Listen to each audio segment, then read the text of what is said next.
Bismillah ar-Rahman ar-Rahim. We finished with the external features of the brain. So before starting the external features of the spinal cord, I want to show different structures of the diencephalon, third ventricle, external features of the midbrain, pons, and medulla oblongata, and a human brain specimen. Now in this specimen you can see the right and left diencephalon. Rest of the cerebral hemisphere have been dissected to show the diencephalon, then third ventricle, and you can also see the brain stem, that is midbrain, pons, medulla oblongata, and posterior to the pons part of the cerebellum. Now if you examine this specimen, lateral view, here the cerebellum is dissected out, but still you can see the lateral surface of the thalamus. So this is right thalamus and this is left thalamus. And over the thalamus can you see a curved body, C-shaped body known as the caudate nucleus. This is the head, this is the body, and part of the tail of the caudate nucleus. It swing over the thalamus. So this is lateral surface of thalamus and this is caudate nucleus. Same is here, the thalamus and part of the caudate nucleus can be seen. Now between right and left diencephalon is the cavity of third ventricle. This is cavity of the third ventricle. You can see the superior surface of the two thalami, and over it you can see the caudate nucleus. Now if we look to posterior view of the thalamus, this is posterior end of the thalamus known as the pulvinar. And I told you on inferior surface of the pulvinar there are two swellings, lateral geniculate body and medial geniculate body, collectively known as the metathalamus. Here again you can see the lateral and medial geniculate bodies. So this was the posterior view showing the third ventricle between right and left diencephalon and pulvinar of the thalamus. Now below the diencephalon you can see midbrain. This is anterior surface of the midbrain. This is right crus cerebris, this is left crus cerebris, and this is the interpedunculaire fossa.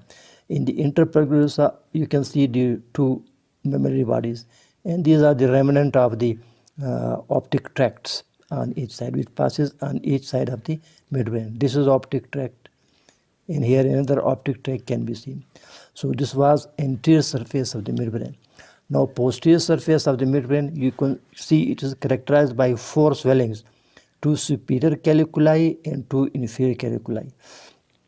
Now you can see this is the lateral surface of the midbrain. So this is superior caliculus. Can you see a rounded elevation run upwards and laterally towards the metathalamus? This is superior caliculus. This is brachium of the superior caliculus.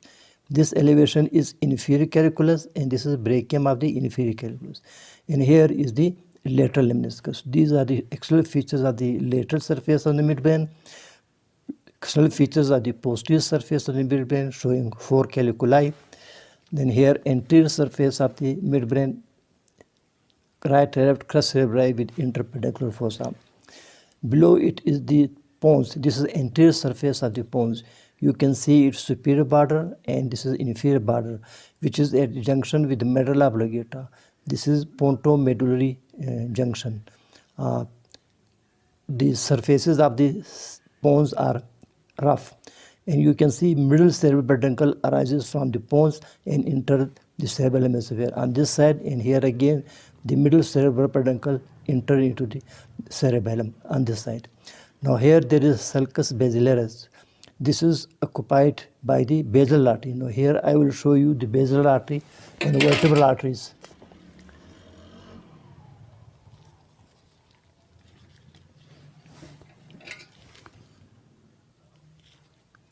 Now you can see the right vertebral artery and the left vertebral artery approaches the lower border of the pons. They join together to form the basilar artery, which ascend over the sulcus basilaris on the anterior aspect of the pons. And when the basal artery reaches the upper border of the pons, it divides into right and left posterior cerebral arteries. These are the arteries located in front of the in relation to the pons. Then below the pons is the medulla oblongata. Now this is medulla oblongata, starting at the pontomedullary junction and gradually tapers down.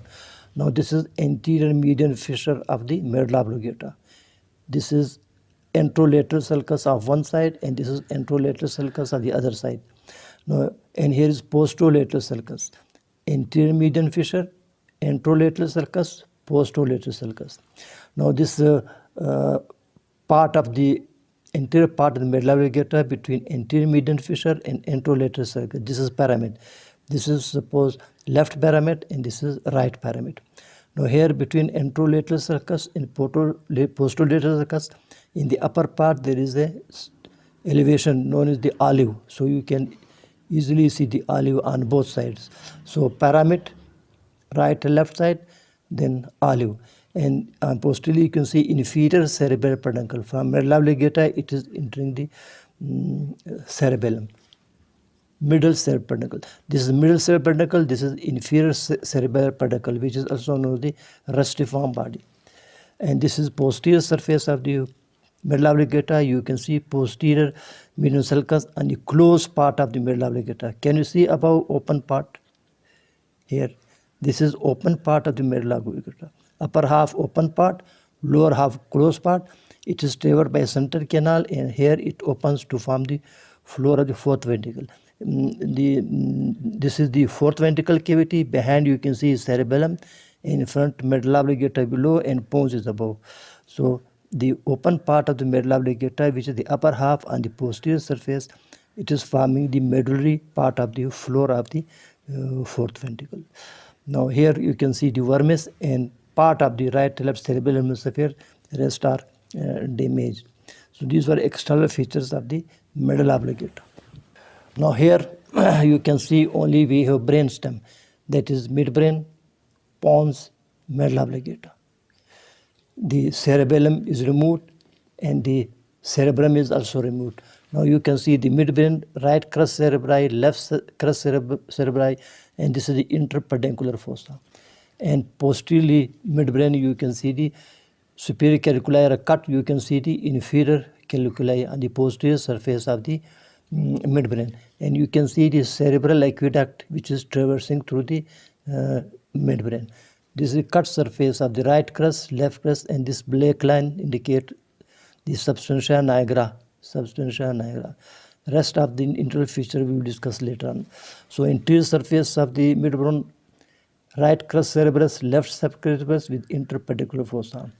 And posteriorly you can see the inferior caliculi, because superior caliculi cannot be seen because this section is cut at this level of superior caliculi. Midbrain. Next, pons, you can see anterior surface. It is rough. You can see this is upper border, lower border at junction with medulla oblongata. Can you see it is rough transversely and also vertically? And you can see well marked sulcus basilaris, which is related to the basilar artery. And this is pontomedullary junction. You can see the middle cerebral peduncle are cut here to remove the cerebellum. Now here you can see the posterior surface of the pons. This is posterior surface of the pons. This is posterior surface of the open part of the medulla oblongata. So this whole is the floor of the fourth ventricle. Roof is the anterior cerebellar notch, which is removed with cerebellum. Now the peduncles are cut. In this way the cerebellum is removed. Then you can see the posterior surface of the pons. Now in the posterior surface of the pons, this upper part, this is the pontine part of the floor of the fourth ventricle. So here you can see the median sulcus, and on each side the medial eminence. These elevations are called medial. This small elevation is called facial calculus. Here is facial calculus, the median eminence. Then anterior surface of the medulla oblongata, you tracing from lower margin of the pons downward and is continued as spinal cord. So you can see well marked anterior median fissure, anterolateral sulcus, posterolateral sulcus. Between anterior median fissure and anterolateral sulcus, anterior median fissure and anterolateral sulcus. This is right pyramid and this is left pyramid. Then between anterolateral sulcus, posterolateral sulcus, in the upper part, this oval swelling, this is called olive. Olive one side and olive on the other side. Then come to the posterior surface of the medulla oblongata here. Can you see this lower part is the closed part and this upper part is the open part. Closed part is stewed by central canal, and here you can see the central canal opens to form the open part of the medulla oblongata. So this is floor of the fourth ventricle. Upper half is formed by the posterior surface of the pons, lower half by the open part of the medulla oblongata. And in this floor, can you see the median sulcus, which from the posterior surface of the pons continue into the open part of the medulla oblongata. Can you see the medial eminence of one side and medial eminence on the other side? So this is the open part of the medulla oblongata, and this is closed part, the posterior view of the medulla oblongata. Now here this is a longitudinal section. You can see a section through the midbrain, then pons, then medulla oblongata, and this is a section through the vermis of the cerebellum. So this is anterior cerebellar notch, and this is floor. So this is a roof of the fourth ventricle. This is roof of the fourth ventricle, and this is floor, which is above formed by the posterior surface of the pons, below by the posterior surface of the open part of the medulla oblongata. And you can see tent-shaped roof. This is the fourth ventricle, and you can see the cerebral aqueduct which passes through the midbrain, and it communicates the third ventricle with the fourth ventricle. So section through the pons and upper part of the medulla oblongata. Now here is the cerebellum. Right cerebellar hemisphere, left cerebellum hemisphere, vermis in the center. Can you see the fissures and folia? Superior surface of, and this is inferior surface of the cerebellum. Here is vallicula, this depression into which this inferior vermis project, and you can easily see the fissures and folia. Can you see the major fissure? Horizontal fissure. This is a horizontal fissure which divide the cerebellum into upper half and lower half, horizontal fissure. This is posterior border, anterolateral border, posterior border, anterolateral border, posterior border, in horizontal fissure, and this is vermis. And here anterior cerebellar notch, and this is posterior cerebellar notch. And anterior cerebellar notch is forming the roof of the fourth ventricle, and these are the peduncles which are cut to separate the cerebellum from the brain stem. So these were the external features of the cerebellum. Thank you very much.